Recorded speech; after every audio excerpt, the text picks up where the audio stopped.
হে জগতবাসী, আজ আমি শামীম আলী চিশতি আপনাদের সামনে যে আলোচনাটি নিয়ে আসলাম, সেই আলোচনাটি হলো যে এই আলোচনাটি শুনলে জীবন ধন্য হয়ে যাবে। কি করে জীবন ধন্য হয়ে যাবে? যে রাসূল আর মুহাম্মদ, এই যে বিষয় দুইটা দেখেন, যে মুহাম্মদ সাল্লাল্লাহু আলাইহি সাল্লাম তিনি জন্ম নিয়েছেন, কিন্তু রাসূল কিন্তু জন্ম নেননি। আচ্ছা, তাহলে কিন্তু বলা হয় মুহাম্মদ রাসূলুল্লাহ। তাহলে মুহাম্মদ রাসূলুল্লাহ তার মানে মুহাম্মদ সাল্লাল্লাহু আলাইহি সাল্লাম তিনি যে জন্ম নিয়েছেন এবং রাসূল তিনি আল্লাহর মহাশক্তি, মহাপাওয়ার। আর রাসূলের সাথে আল্লাহ কোরআনে কি বলেছে? আমার রাসূল হইতে তোমরা আলাদা করিও না। তাহলে বোঝা গেল কি, রাসূল হইতে আল্লাহকে আলাদা করতে নিষেধ করা হয়েছে। তাহলে রাসূল আল্লাহ মানে রাসূলের সাথে আল্লাহ একাকার। দুই মিলে যদি একাকার হয় তাহলে দুটি মিলে একটি। তাহলে মুহাম্মদ রাসূল, তাহলে যিনি মুহাম্মদ, যার নাম পৃথিবীতে জন্ম নিয়েছেন, তিনি হেরা পর্বতের গুহায় যখন সাধনা করেছেন, তখন দেখা যায় তিনি সাধনার মাধ্যমে সে রাসূল নামক যে পাওয়ারটি তিনি লাভ করেছেন। আর রাসূলের উপরে পাওয়ার আল্লাহ আর কিছুই রাখেনি। তবে আজ যে আলোচনাটি আপনাদের সাথে করতে চাচ্ছি, আজকের মূলত আলোচনাটি হলো যে মুহাম্মদ সাল্লাল্লাহু আলাইহি সাল্লাম ইন্তেকাল করেছেন, রাসূল কিন্তু ইন্তেকাল করেননি। কেননা আল্লাহ যদি বলে থাকেন যে আমার রাসূল হইতে আমাকে পার্থক্য করো না, কিন্তু মুহাম্মদ হইতে আমাকে পার্থক্য করো না, এই কথাটা কিন্তু আল্লাহ বলেননি। আল্লাহ বলেছে রাসূল হইতে আমাকে তোমরা পার্থক্য করিও না। তাহলে আজকে আলোচনার মূল যেটা, সেই বিষয়টি আলোচনা করব, সেটি হলো রাসূল যদি ইন্তেকাল না করে থাকে তো কারণ কি? যে জিনিসের জন্ম আছে সেই জিনিসের মৃত্যু আছে। রাসূল কিন্তু জন্ম নেননি, তাই তার মৃত্যু নেই। এবং রাসূলকে দাফন কাফন করা হয়নি, মুহাম্মদকে দাফন কাফন করা হয়েছে। তাহলে রাসূল কি? সৃষ্টি। তাহলে সৃষ্টি আর জন্ম আলাদা বিষয়। তেমনি মুহাম্মদ সাল্লাল্লাহু আলাইহি সাল্লাম তিনি জন্ম নিয়েছেন এবং রাসূল তিনি সৃষ্টি।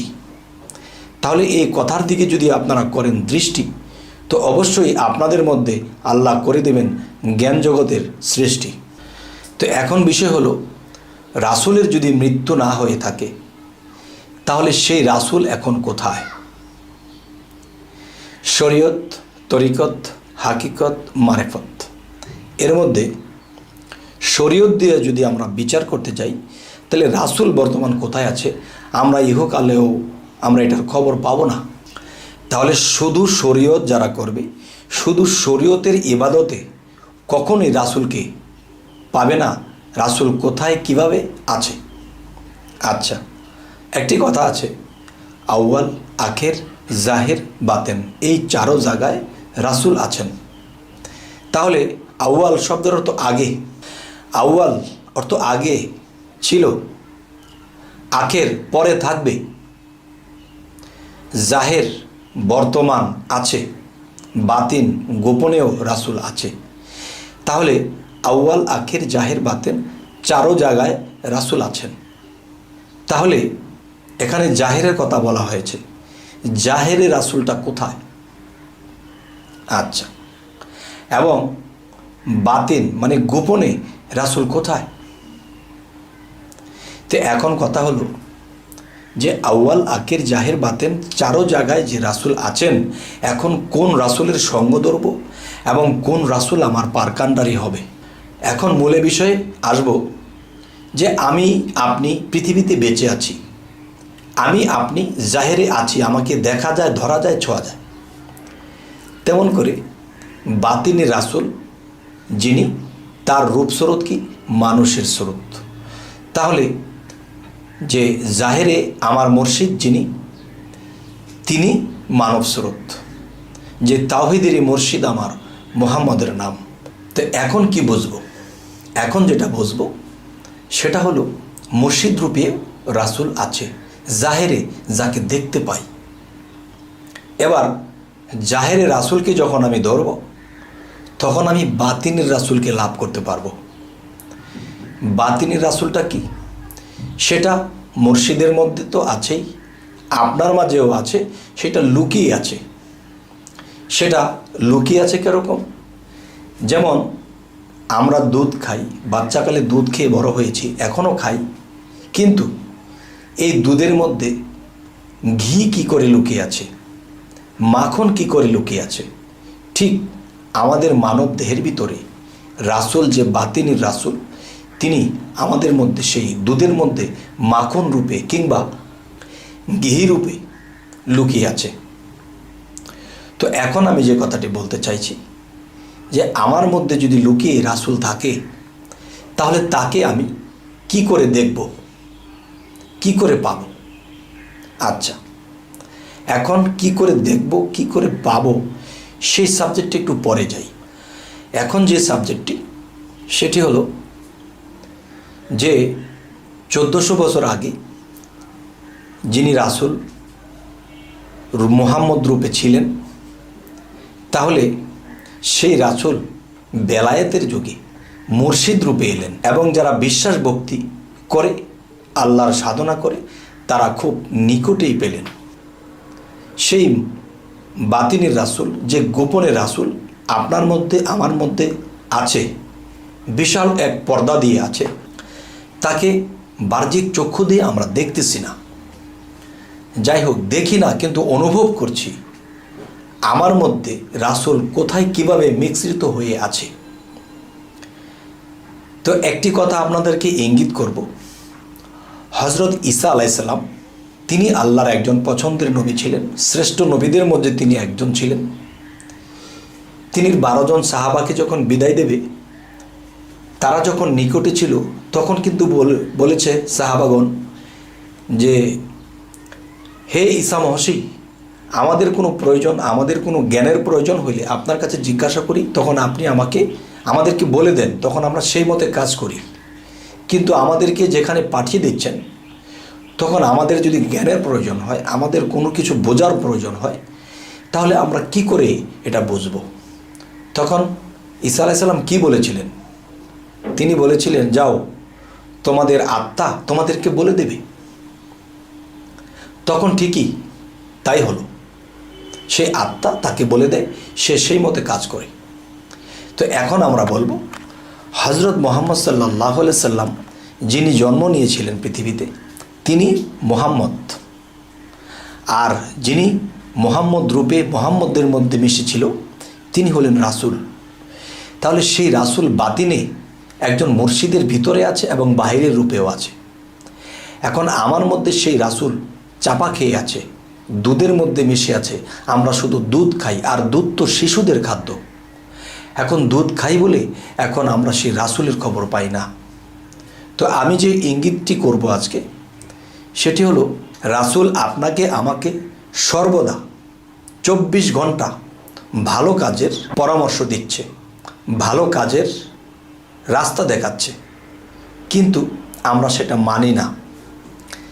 যেমন আমি আপনাকে বলবো, একজন মুমিন ব্যক্তির বিবেক জাগ্রত থাকে, তখন তার 6 রিপু এবং মন যখন চাইলো একটা খারাপ কিছু করে ফেলি, তখন তার মধ্যে বিবেক কি বলতেছে, না রে, এই খারাপটা করা যাবে না, এটা যখন করব তখন আমার অনেক কর্মের ঘাটতি হবে, অসম্মানী হতে হবে, লস হয়ে যাবে, মান সম্মান যাবে।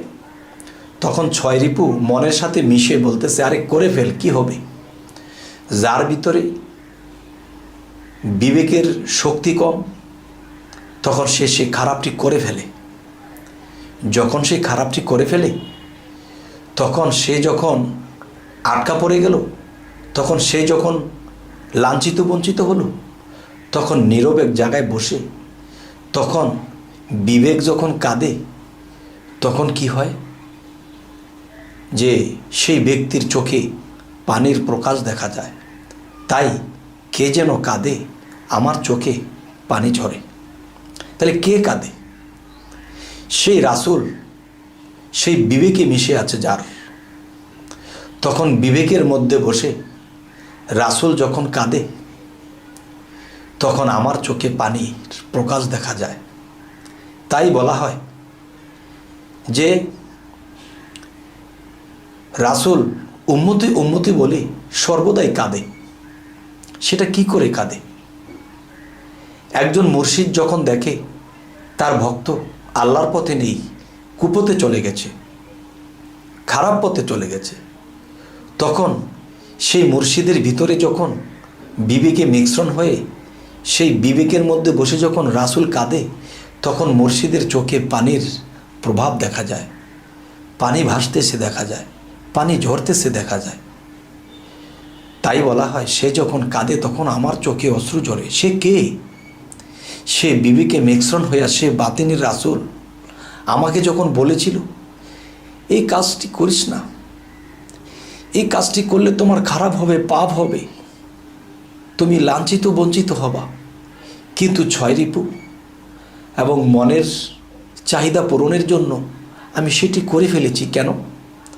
আমার বিবেকে মিশ্রণ হয়ে সেই রাসূল বারবার কাঁদতেছিল আর অনুরোধ করতেছিল এটা করিস নি, কিন্তু আমি বুঝতে পারছি যে কাজটি করলে আমার ক্ষতি হবে, আমার ভালো কিছু হবে না, তবু আমি তার কথা মানিনি।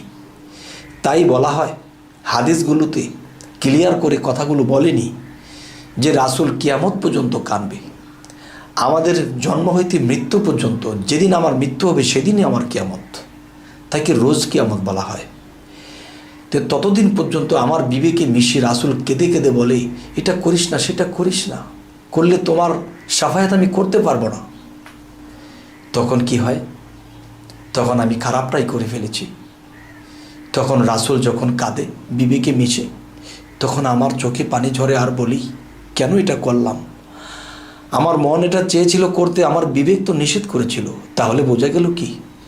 আমার বিবেকে মিশ্রণ হয়ে সে রাসূল আজও কাঁদে।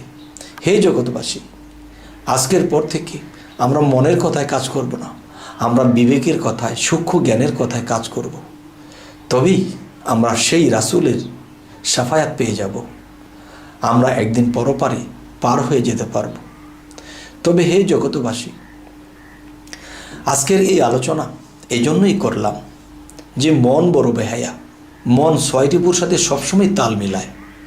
কিন্তু আজকের পর থেকে চলুন আমরা হাকিকতের দেশে চলে যাই, আমরা রাসূলের দেশে চলে যাই, আমরা বিবেকের দেশে চলে যাই, তবেই আমাদের জীবন ধন্য হয়ে যাবে। তবে হে জগৎবাসী, আমি যেন আপনাদের কাছে ভালো ভালো কথাগুলো পৌঁছে দিতে পারি, আমাদের চ্যানেলটিকে সাবস্ক্রাইব করে আপনাদের পাশে রেখে দিন। আবার দেখা হবে। আল্লাহ হাফিজ।